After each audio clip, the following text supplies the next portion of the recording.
श्री गुरुवे नमः। आज का जो वीडियो है वो है श्री एम और उनके गुरुदेव के बीच जो बातचीत हुई, जो जिज्ञासाएं थीं श्री एम की, उन्हें शांत किया उनके गुरुदेव ने। तो इसमें कुछ प्रश्न पूछे गए हैं, उसी के उत्तर जो है श्री एम के गुरुदेव ने उन्हें दिए हैं। इसके हम दो पार्ट बनाएंगे। प्रस्तुत है आज पहला पार्ट। हिमालय की एक ठंडी रात थी।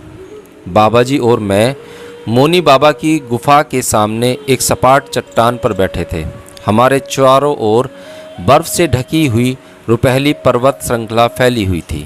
लगता था जैसे ये पर्वत स्वर्ग की दिव्य रोशनी में दमक रहे हैं।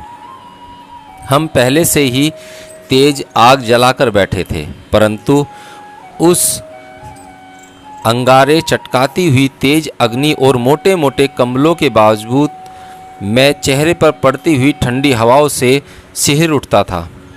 हर ओर से लिपटी हुई मेरी आकृति के विपरीत बाबा जी बिल्कुल आराम से नंगे बदन बैठे हुए थे। उन्होंने सिर्फ एक घुटने तक लंबा सूती कपड़ा अपनी कमर पर लपेटे हुए था। वे एक योगिक तकनीक से अपने शरीर के तापमान को नियमित कर लेते थे। पद्मासन की मुद्रा में वे एक कंबल पर बैठे थे। उन्होंने मुझे एक प्रेममयी मुस्कुराहट के साथ देखा और बोले, आराम से बैठ जाओ। उनके शब्दों ने जैसे जादू सा कर दिया। मेरा थका हुआ शरीर एकदम स्वस्थ महसूस करने लगा। उनकी ओर से एक सुखद गर्माहट का एहसास मेरी तरफ आया और मेरे रोम रोम में भर गया। मेरा दिमाग इतना सजग और चौकन्ना हो गया जितना मैंने कभी सोचा भी नहीं था। तब मैंने उनसे पूछा, बाबा जी, काफ़ी समय से मैं वेदांत के विषयों का अध्ययन कर रहा हूँ। जब शुरू किया था तो मुझे लगा कि सब कुछ मेरी समझ में आ गया, परंतु जैसे जैसे समय बीतता जा रहा है और मैं उन विषयों की गहराई में जाने लगा हूँ, तब से मुझे महसूस होने लगा कि मैं कितना कम समझता हूँ। कितने सारे सवाल हैं दिमाग में जो अभी तक सुलझे नहीं हैं। कृपया मुझे ईशा उपनिषद की उस उक्ति का रहस्य समझाइए, अंधम तदम परिस्थिति ये अविधम उपासते ततो भुवा इवा ते तमो या उ विद्यमान रता। वे जो अज्ञानता को पूछते हैं वे अंधेरों में प्रवेश करते हैं, और जो ज्ञान को पूछते हैं वे उससे भी अधिक गहरे अंधकार में प्रवेश करते हैं। इसका पहला हिस्सा तो समझ में आता है। हमें बचपन से ही सिखाया गया है कि अज्ञानता को दूर करने के लिए ज्ञान प्राप्त करना चाहिए। इसलिए ऋषि की दूसरी बात हैरान कर देती है कि जो ज्ञान की पूजा करते हैं वे और अधिक गहरे अंधकार में पहुंच जाते हैं। यह कैसे हो सकता है? अगर ज्ञान और अज्ञान दोनों ही अंधकारों की ओर ढकेलते हैं तो क्या इन दोनों से ऊपर कोई और चीज़ है? अगर ज्ञान भी अंधकार की ओर ले जाता है तो क्या ज्ञान और अज्ञान के अलावा कुछ और भी है? तब बाबा जी बोले, अब ध्यान से सुनो मधु। ध्यान देने का अर्थ तनाव में आ जाना नहीं है, बल्कि आराम से हो जाना है, ताकि पढ़ाया जा रहा पाठ इतने गहरे अंदर उतर जाए कि कोई संदेह ही न रहे। अब ध्यान से सुनो और उसके बाद यदि कोई सवाल हो तो पूछना। इन विषयों पर हम मित्रों की तरह खुलकर बातचीत करेंगे, जैसे आपस में अपनी व्यक्तिगत परेशानियों पर चर्चा हो रही हो। हमारे बीच में पूरा प्रेम और खुलापन होना चाहिए। हाँ, यह सही है कि बहुत लोग उपनिषद के इन प्रत्यक्ष विरोधाभासी वाक्यों को पढ़कर हैरान हो जाते हैं, परंतु अगर तुम ध्यान से सुनो पढ़ो तो कोई विरोधाभास नहीं मिलेगा। जो अज्ञान को पूछता है वो अंधकार में प्रवेश कर सकते हैं। यह तो स्पष्ट है ना? अज्ञान या अविद्या का अर्थ है ज्ञानहीनता, ज्ञान की कमी।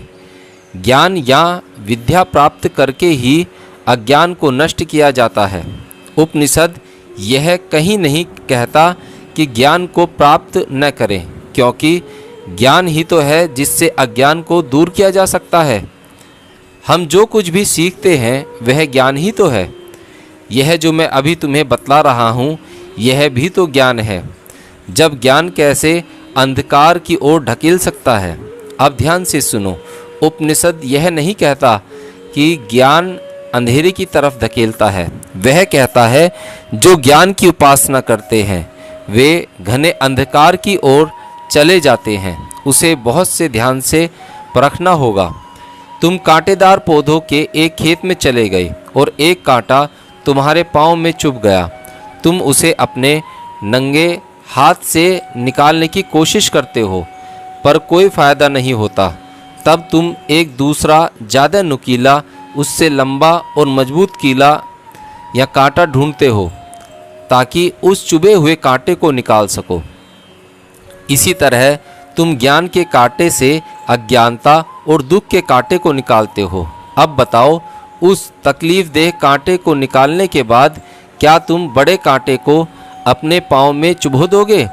नहीं ना, तुम उसे भी फेंक दोगे।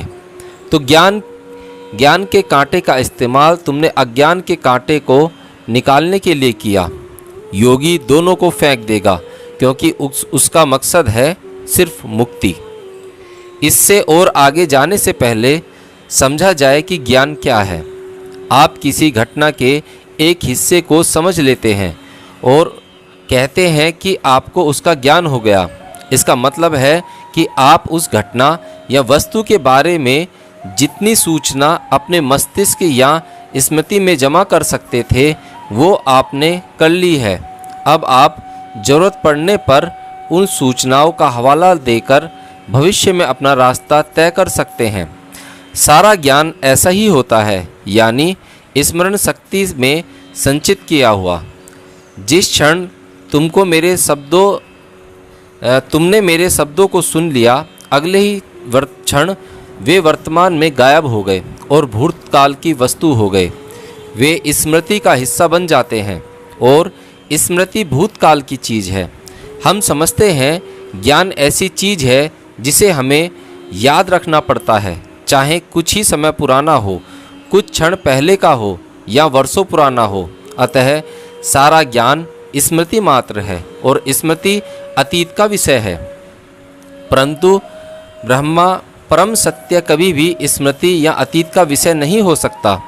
वह तो जीवंत वर्तमान है, अनंत है, तत्काल वर्तमान है और इसलिए ज्ञान से उसे नहीं बुझा जा सकता क्योंकि वह तो स्वयं भूत पर ही निर्भर है। तब श्री एम ने पूछा, अगर सारा ज्ञान केवल स्मृति है तब ब्रह्म को कैसे जाना जा सकता है? बाबा जी, जब मस्तिष्क इस सच्चाई को पूर्णतः समझ लेता है तब वह प्रयास करना छोड़ देता है और शांत एवं स्थिर हो जाता है। तब केवल ब्रह्म ही शेष बच जाता है। श्री एम, तब क्या मैं यह मान लूँ कि ज्ञान बिल्कुल बेकार की वस्तु है? मेरा मतलब यहाँ ज्ञान शब्द के अर्थात साधारण अर्थ से है। बाबा जी, नहीं, बिल्कुल नहीं।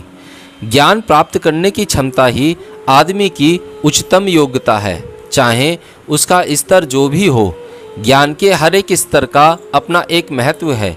हमारी इंद्रियों से प्राप्त हुए अनुभव के बिना हम अपने आसपास के संसार को समझ नहीं सकते, चाहे वह जितना भी अविश्वसनीय या काल्पनिक क्यों ना हो। हालांकि हमारे तर्क शक्ति ही हमें दिखा देती है कि अधिकांशतः तर्क भरोसे लायक नहीं होते क्योंकि वे हमारी व्यक्तिगत पूर्व धारणाओं की वजह से पूर्व निर्धारित होते हैं। जब मस्तिष्क यानी विचारों का वह समूह ऊपर उठ जाता है तब ज्ञान अपनी सीमाओं को समझ पाता है, क्योंकि असल में ज्ञान तो केवल भूतकाल की स्मृति मात्र है। अतः वह उस असीमित तक पहुंच ही नहीं सकता जहां से वह उत्पन्न हुआ है। जब मस्तिष्क हर तर्क वितर्क और शंका को त्याग कर विचारों के सिलसिले को भी छोड़ देता है तब वह स्थिर और सौम्य हो जाता है, जैसे कि स्वच्छ जल का एक असीम विस्तार जिसमें हल्की सी भी तरंग या लहर न उठे। उस तरह के शांत आईने जैसे पवित्र मस्तिष्क में वह परम असीम आनंददायक सत्य, वह ब्रह्म प्रकट होता है। यह मतलब है कठोपनिषद का। जहाँ कहा गया है वह जहाँ मस्तिष्क भी नहीं पहुँच सकता, परंतु उसी की वजह से उसे समझने की क्षमता मिली। ए जिज्ञासु, वही तो परम ब्रह्म है, वह सब नहीं, उसकी तू पूजा करता है। श्री एम, परंतु अगर यह सोचना छोड़ देगा, तर्क करना छोड़ देगा, तो मस्तिष्क एक जड़ बुद्धि या मूर्ख की तरह निष्क्रिय नहीं हो जाएगा? तब बाबा जी बोले, जो स्वयं बुद्धि के बीज और स्त्रोत को प्रकट करने वाला है, वह मस्तिष्क निष्क्रिय कैसे हो सकता है? बल्कि ऐसा शांत मस्तिष्क तो हमेशा सक्रिय होता है। वह हर समय उस कार्य में व्यस्त रहता है जिसका दायित्व उसे दिया गया है। इस तरह के मस्तिष्क को तो प्रचुर ऊर्जा के प्रपात का आशीर्वाद प्राप्त होता है, क्योंकि वह तो उस प्रचुर ऊर्जा के मूल स्रोत से जुड़ा हुआ होता है जो पूरे ब्रह्मांड को चलाती है। ऐसा मस्तिष्क किसी भी असफलता या रुकावट से परेशान नहीं होता। वह न तो असफलता से परेशान होता है और न ही सफलता से अति प्रसन्न। साधारण व्यक्तियों के जीवन में आने वाले भटकावों के बिना ऐसा मस्तिष्क एक ही गति से चलता रहता है। केवल ऐसे ही मस्तिष्क के बारे में कहा जा सकता है कि वह वस्तुतः सच्चाई से कार्य करता है, क्योंकि उसे उस सार्वभौमिक जनरेटर से ऊर्जा प्राप्त होती है।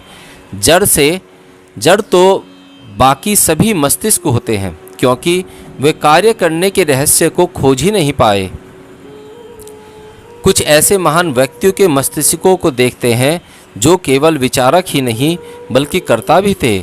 आदि शंकर अद्वैत वेदांत के सबसे अग्रणी प्रतिपादक थे और उत्कृष्ट सन्यासी भी थे। अद्वैत वेदांत के बारे में बाद में बात करूंगा। 32 वर्ष की अल्पायु में जो कुछ उन्होंने कर दिया वह साधारण मनुष्य शायद 100 वर्षों में या उससे भी अधिक समय में नहीं कर पाता, या शायद वह कई जीवन कालों में भी उतना न कर पाता। इस विस्तृत देश के एक कोने से दूसरे कोने तक उन्होंने पदयात्रा की। उन्होंने व्याख्यात्मक टीके लिखे, अपने समय के अनगिनत पंडितों से तर्क वितर्क किया और जहाँ भी गए वहाँ के मंदिरों का नवनिर्माण करवाया। उन्होंने हर कार्य में सफलता प्राप्त की, क्योंकि वे कार्य करने के रहस्य को समझ गए थे। हाल ही का एक उदाहरण ले लो। वेदांत के महान ज्ञाता स्वामी विवेकानंद, कैसा दिग्गज व्यक्तित्व और इंसानियत की भलाई के लिए कैसा अथक परिश्रम। तुम्हें अपने आसपास इस तरह के बहुत से उदाहरण मिल जाएंगे। तब श्री एम ने पूछा, परंतु उनके बारे में क्या कहेंगे बाबा जी, जो उस परम सत्य के अनुभव के बाद भी मौन धारण किए रहते हैं? तब बाबा जी बोले, अगर ऐसे किसी ऋषि ने चुप्पी साध ली है तो वह चुप्पी उस प्रत्यक्ष कार्य से या वाणी से कहीं ज़्यादा प्रभावशाली होगी। ऐसे ऋषि चुपचाप उनके मस्तिष्क पर अपना प्रभाव डाल देते हैं जो उनके मौन की आवाज़ सुनना चाहें। ऐसे ऋषि तो हर विचार के स्रोत तक पहुँचे हुए होते हैं और अपने एक ही विचार से पूरे संसार को बदल सकते हैं। घंटों दिए जाने वाले भाषणों से कहीं ज़्यादा प्रबल होता है वह मौन। उस ब्रह्म की तरह खुद छिप रहकर ऐसे ऋषि चुपचाप चमत्कार कर देते हैं। ऐसे महान ऋषियों का एक विचार ही असंभव कार्य को करने में सक्षम होता है। अब मैं उस कथन के दूसरे पहलू को समझाता हूँ। वे जो ज्ञान की उपासना करते हैं वे और गहरे अंधकार में घुस जाते हैं। जो लोग शास्त्र और उन पर लिखी गई विवेचनाएं और वैदिक ज्ञान की बाकी शाखाएं जैसे ज्योतिष विज्ञान, गणित विज्ञान, मंत्र वगैरह पढ़ लेते हैं, वे स्वयं को विद्वान मानकर अहंकार से भर जाते हैं। उनका अहम इतना बढ़ जाता है कि वे दूसरे की बात सुनना ही नहीं चाहते। उन्हें लगने लगता है कि वे गलत हो ही नहीं सकते। उनके अनुसार कोई और दृष्टिकोण संभव ही नहीं है। उनका दिमाग यह स्वीकार ही नहीं कर पाता कि एक समस्या को सुलझाने का कोई और भी तरीका हो सकता है जो उनके मस्तिष्क में न आया हो। उनका यह अत्यधिक अहंकार अंततः उनके पतन का कारण बनता है और फिर उनकी दुर्गति का। उनका मस्तिष्क अपनी संवेदनशीलता और सजगता खो देता है। जिसे वह ज्ञान समझता है, उसी कीचड़ से वह कुंद पड़ जाता है। वह कीचड़ को ज्ञान इसलिए समझ बैठता है क्योंकि उसने बड़ी मेहनत से बहुत समय लगाकर जोड़ा है। अतः ज्ञान के उपासक और अधिक गहरे अंधकार में प्रविष्ट हो जाते हैं। इस बात को और अधिक स्पष्ट करने के लिए एक कहानी सुनाता हूँ। एक बहुत ही पहुँचे हुए संत थे जिन्हें सत्य के जिज्ञासु या उसके अनुयायी घेरे रहते थे। एक विद्वान भी उपदेश सुनने की इच्छा से उनके पास पहुँचे। कुछ देर उनको सुनने के बाद उस विद्वान ने पूछा, मुझे मुक्ति कब मिल जाएगी गुरुजी? अभी बहुत समय लगेगा, गुरुजी बोले। एक गरीब अनपढ़ माली भी उस समय वहाँ बैठा था और संत के उपदेशों को बहुत ध्यान से सुन रहा था। वह उठा और हाथ जोड़कर संत को धन्यवाद देकर बोला, गुरुजी, मुझे आज आपने जो शिक्षा दी उसके लिए आपका धन्यवाद देने के लिए मेरे पास शब्द नहीं है। मैं तो बिल्कुल ही अनपढ़ गंवार ठहरा। क्या कभी मुझे वह परम स्थिति प्राप्त होगी? बस कुछ ही दिनों की बात है, गुरुजी ने कहा। उसके इस जवाब से वह विद्वान चिढ़ गया और बोला, ऐसा कैसे हो सकता है? यह जाहिल कुछ ही दिनों में परम को कैसे प्राप्त कर लेगा और मुझ जैसे जाने माने विद्वान को बहुत समय लगेगा। संत ने फौरन जवाब दिया, तुम्हारा मस्तिष्क बहुत सारी चीज़ों से भरा हुआ है जो तुम बहुत समय से बेतरकीबी से जमा करते आए हो। इसलिए तुम्हें अपने मस्तिष्क से इन सब गलतफहमियों और गलत धारणाओं को हटाने में बहुत समय लगेगा जो तुमने इसमें भर ली है। अपने अहंकार में तुमने समझदारी और सरलता के सारे द्वार बंद कर दिए हैं। ऐसे में उस परम सत्य का प्रवेश कैसे हो? जिस क्षण तुम इस कूड़े कबाड़ से मुक्त हो जाओगे, उस परम को प्राप्त कर लोगे। मैंने तुम्हें इतना समय इस गंदगी को दूर करने के लिए दिया था। श्री एम, क्या इसका मतलब यह हुआ कि एक अज्ञानी व्यक्ति के लिए सत्य को जानना आसान है? बाबा जी, बिल्कुल नहीं। मैं तुम्हें केवल एक उदाहरण देना चाहता था कि शास्त्रों और ग्रंथों को रटकर कोई प्रबुद्ध या बुद्ध नहीं बन सकता।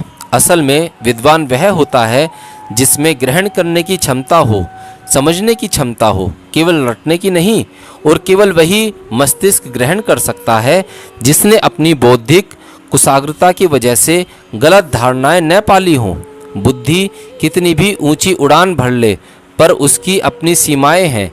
एक खास आयाम के पार वह नहीं जा सकती। श्री एम, मैं ठीक से नहीं समझ पाया कि खास आयाम के पार से आपका क्या मतलब है? बाबा जी बोले, बहुत से लोगों के लिए इसे समझना मुश्किल होता है।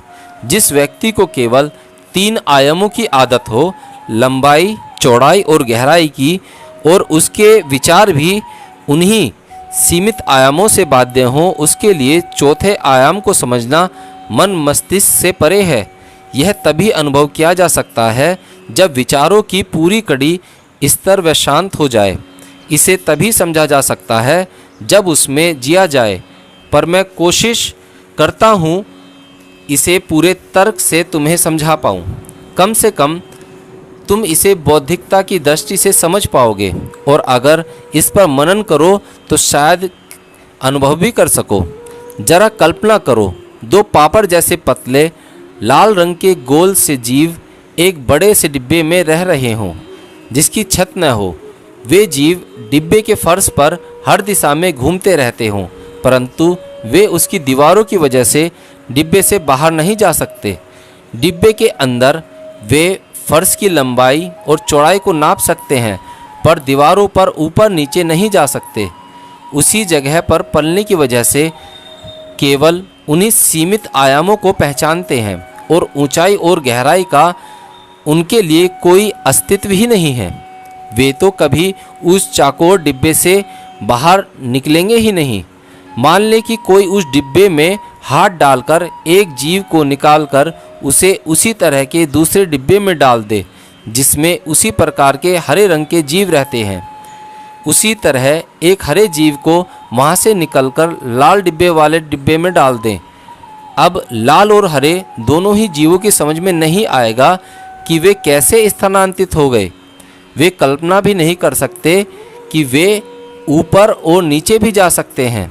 उनके लिए तो केवल फर्श पर चलने के अलावा कोई चाल चमत्कार से कम नहीं है। अतः वे अपने सीमित स्थान में 2 ही आयामों में अपना पूरा जीवन गुजार देंगे। हम में से अधिकतर लोग इन्हीं काल्पनिक जीवों की तरह हैं। हम अपनी 5 इंद्रियों द्वारा महसूस किए जाने वाले संसार के अलावा किसी और आयाम की कल्पना भी नहीं कर सकते, जहां देखना, सुनना, छूना, चखना और सूंघना जैसे संवेदनात्मक अनुभव ही प्रज्ञा का अनुकूलन करते हैं, उसकी सीमाएं निर्धारित करते हैं। लेकिन आध्यात्मिक यात्रा की तो शुरुआत ही वहाँ से होती है जहाँ कुशाग्र प्रज्ञा मान लेती है कि और भी बहुत से आयाम हैं, जहाँ इन 5 इंद्रियों के संवेदन से या विचारों से नहीं पहुँचा जा सकता। तब वह दूसरे रास्तों को खोजना शुरू करती है वहाँ पहुँचने के लिए। इस बात पर यकीन करना मुश्किल होता है कि कोई भी उस आयाम या स्तर तक पहुँच पाया होगा, खासकर इसलिए क्योंकि उसकी कल्पना करना ही मुश्किल होता है। अपनी बात स्पष्ट करने के लिए ग्रीस के एक महान दार्शनिक प्लेटो की एक कहानी सुनाता हूँ। उस कहानी का नाम है गुफा का दृष्टांत। जमीन के नीचे एक बहुत लंबी सुरंग थी। वह बहुत ही संकरी और नीची थी। एक समय में केवल एक ही आदमी उसमें खड़ा हो सकता था। अतः गुलाम एक दूसरे से बेड़ियों में बंधे हुए उस गुफा में एक लाइन में चलते जाते थे। उनके हाथ, पांव और सिर भारी भरकम बेड़ियों से बंधे हुए थे और उनके सिर इन बेड़ियों के बोझ से झुके रहते थे। जब से उन्हें याद था तब से वे इसी स्थिति में थे। वे एक ही दिशा में जा सकते थे और एक ही दिशा में देख सकते थे। वर्षों से वे इसी तरह सुरंग में लगातार चलते जा रहे थे। उनमें से एक व्यक्ति संयोग से अचानक मुक्त हो जाता है, पर उसे यह बात समझ में नहीं आती, क्योंकि उसे तो उसी तरह से यंत्रवत और बिना रुके चलते रहने की आदत हो चुकी थी। पर एक दिन वह गर्दन में तेज दर्द के कारण मुड़ता है और उसकी नज़र ऊपर जा पड़ती है, जहां उसे एक हल्की सी रोशनी दिखाई देती है। रोशनी से आंखें चुंधियाने के बावजूद वह उस रोशनी की तरफ चल देता है। तब वह सच्चाई को देखता है। अब वह समझ पाता है कि उस गुफा में जो था वो केवल छाया संसार था। उस व्यक्ति ने सच्चाई के उस आयाम को अनुभव कर लिया जो कि गुफा के अंदर लोगों के सीमित दृष्टिकोण से परे थे। अब अगर वह वापस लौटकर उन्हें उस मुक्त दुनिया के बारे में बताए जहां रोशनी है, तो उनकी क्या प्रतिक्रिया होगी। वे इस बात को समझ ही नहीं पाएंगे कि वह सच बोल रहा है। वे उस पर शक करेंगे और उसे पागल या झूठा कहेंगे, तब तक कि वे स्वयं उस दुनिया को अनुभव नहीं करते जो उसने देखी है। एक प्रज्ञा ऋषि उसी मुक्त आदमी जैसा होता है।